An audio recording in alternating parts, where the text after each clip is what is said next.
toca presentar es la nota sobre lo que ocurrió en el interior del país, donde, como acaba de explicar el defensor del pueblo, también se produjeron movilizaciones. Este fue el panorama, el resumen de la jornada.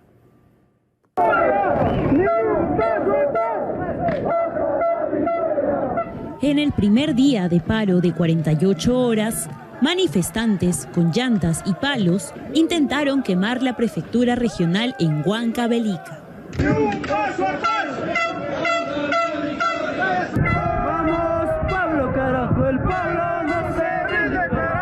Previo a este incidente, los manifestantes se desplegaron por toda la ciudad desde muy temprano, bloqueando las vías de acceso al barrio Santa Ana, Yanaco y en el distrito de Ascensión, siendo los transportistas del lugar los más afectados por el hecho.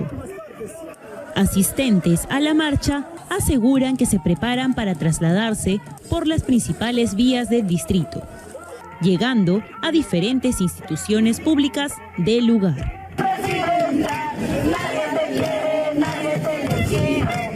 Asimismo, en Cajamarca, un grupo de estudiantes universitarios se suman a las protestas en contra del gobierno de turno, tomando esta vez la Universidad Nacional de Cajamarca, bloqueando el ingreso de sus compañeros y profesores del plantel.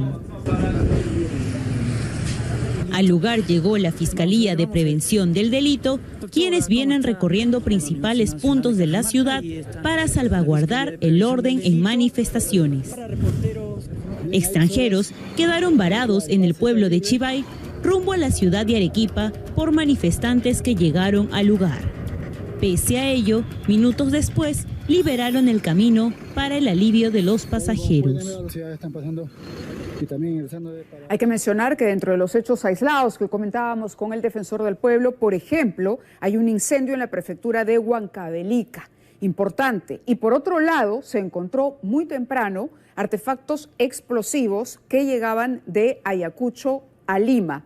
No estamos hablando de una importante cantidad, pero para entender a qué obedece, por ejemplo, este tipo de movimientos que todavía se dan dentro de las manifestaciones de esta naturaleza. Está Pedro Yaranga con nosotros, experto en temas de seguridad. Pedro, muy buenas noches y gracias por acompañarnos.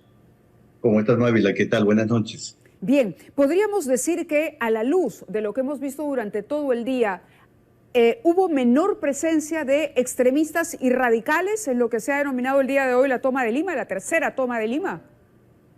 Eso es cierto, Mávila. Yo diría, si bien es cierto, con relativa menor participación a comparación de diciembre, enero, febrero, o sin esa violencia demostrada, pero con mayor contenido político. Y en eso creo que hay que saludar las convocatorias realizadas por las organizaciones sociales y que creo que esa convocatoria en parte se ha cumplido y en parte también los manifestantes han sabido controlar. Y obviamente la organización que tiene la Policía Nacional, ¿no? En este caso estamos viendo las imágenes que yo mencionaba, el incendio en la puerta de la prefectura, que todavía no ha terminado de esclarecerse. Pero podemos decir que sí o sí hubo, usted que es un especialista en el tema de la subversión, hubo elementos subversivos también, aunque en una cantidad menor. ¿Cuál es el diagnóstico que haría sobre esa presencia luego de haber visto las imágenes durante toda la jornada? Para estos extremistas es una necesidad histórica estar presente en todas las protestas, cualquiera fuere el contenido de la protesta. Ajá. Y en este caso con mayor razón. Lo han hecho de diversas formas, han tratado de infiltrarse hasta en el interior del país. Por suerte, los mismos manifestantes en la mayoría de los casos han controlado.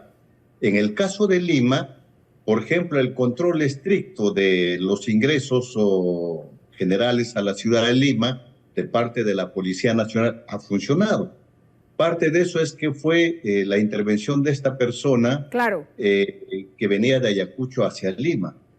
Y el contenido que tiene no es poca cosa, o sea, 12 granadas caseras es para mínimo para causar heridos o muertos. Y eso lo iba a aplicar durante estas protestas. De acuerdo. También tenemos información de unas bombas tipo piña que fueron encontradas en Pisco. Eso, a eso me refiero. Ajá. Entonces, claro, son infiltrados, pero ¿de dónde pueden provenir estas, en el caso, por ejemplo, de las granadas, de las bombas y de lo que mencionábamos antes? Bueno, todavía está en proceso de investigación, pero el sujeto intervenido ya confesó que eso era para utilizar en estas protestas. De acuerdo. Pero si esta persona viene con 12 artefactos o tipo piñas, significa que solo no lo iba a hacer. Es decir, llegando a Lima, él tenía un contacto y probablemente tenía que entregar a alguien o él mismo también participar. Pero normalmente cuando hay estos casos, los que llevan no necesariamente participan en la protesta. Los que utilizan en la protesta son otros, porque necesita alguna especialidad. No es simplemente de prender y arrojar. Hay que calcular los tiempos y ellos lo saben. Entonces, todo eso todavía está en proceso de investigación.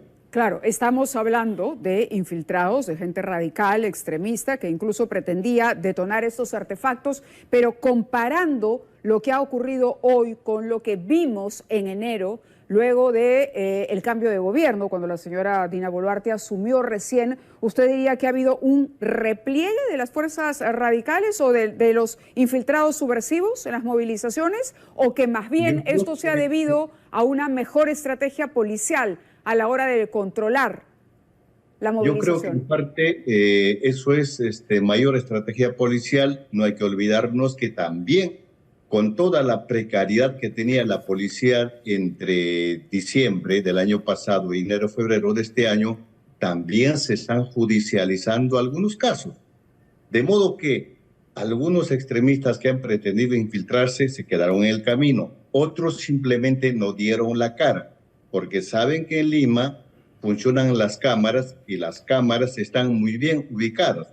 A lo mejor por eso no han podido participar y han intentado infiltrar a través de otras personas, probablemente bastante novatas, como este jovencito que intentó atacar a la policía, pero que en el fondo ya está debidamente identificado.